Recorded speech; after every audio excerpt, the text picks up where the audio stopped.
Hey, what's up traders? Today I'm going to talk about why you never make money trading if you do these four things. Chasing a holy grail strategy. What you're actually saying is the strategy that never loses the trade and the strategy that never misses the opportunity set to break, but that kind of strategy does not exist, and if someone is saying otherwise, they're probably selling you their product. There are gonna be a lot of trades you will miss and plenty you will lose. That's just reality of trading. The sooner you realize that, quicker you will start improving. It's better to focus on improving and getting better rather than chasing some golden strategy. Want to be right all the time. No one likes to be wrong. It hurts your ego or it makes you feel not valuable.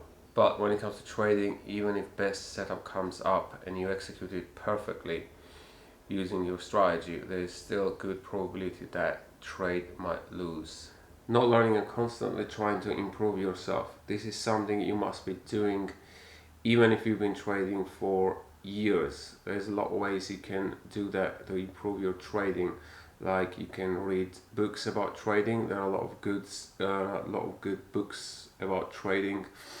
And also the best way is to find someone who has a lot more experience in trading, and you can learn from that person. Risking more than you make. This is a key step to making money. So many traders are focused to being right that they forget this important factor. There is always gonna be a losing trades. The bigger the risk, the greater the drawdown. Try to limit the risk of the maximum of 1%, especially if you're a new trader, or even less than 1%, and dedicate more time to actually learn trading rather than just making money.